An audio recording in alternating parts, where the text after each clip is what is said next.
let us dive right in this week with the 2016 election, or as it's increasingly known, America's fucktastic Cirque du Dismay. Now, the big news this week surrounded Donald Trump, a punchline that is quickly becoming a nightmare. Like if you said, "Take my wife, please," and then she was actually kidnapped by ISIS. Now, this week revealed a somewhat startling statistic. A new report from USA Today found Trump and his businesses have been involved in at least 3,500 lawsuits over 3 decades.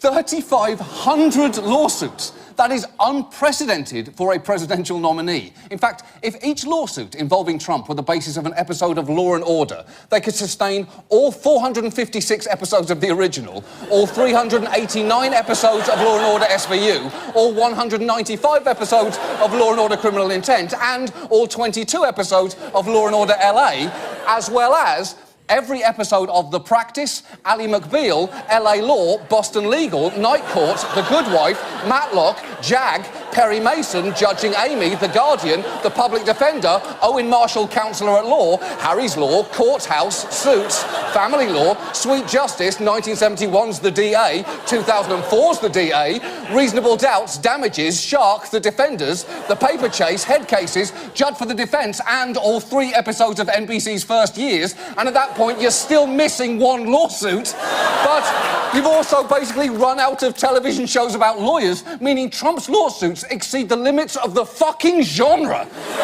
Well, lately, there have been some new developments with Trump-related litigation after he complained about a judge presiding over 2 particular cases against him. I have a judge who is a hater of Donald Trump. A hater. He's a hater. His name is Gonzalo Curiel. And he is not doing the right thing. The judge, who happens to be, we believe, Mexican, which is great. I think that's fine. Oh, you do you? You think that's fine? Great news, people of Mexican descent. Donald Trump thinks it's fine for you to be a human being existing on this planet. Now, for the record, the judge in question was born in Indiana, but that's not the point. Because, as he later clarified, it was the judge's Mexican heritage that made him unfit to judge Trump.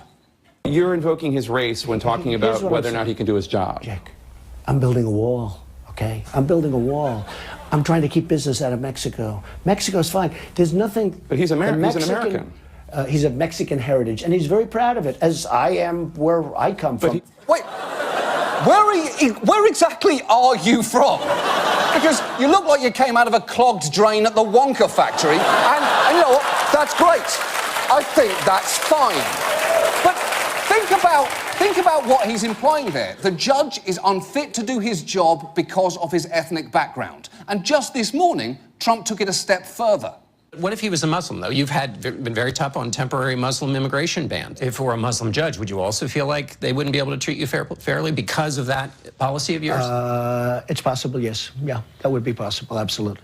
I would say that was the dictionary definition of bigotry, except after this campaign, the definition of bigotry might just become see Trump, Donald.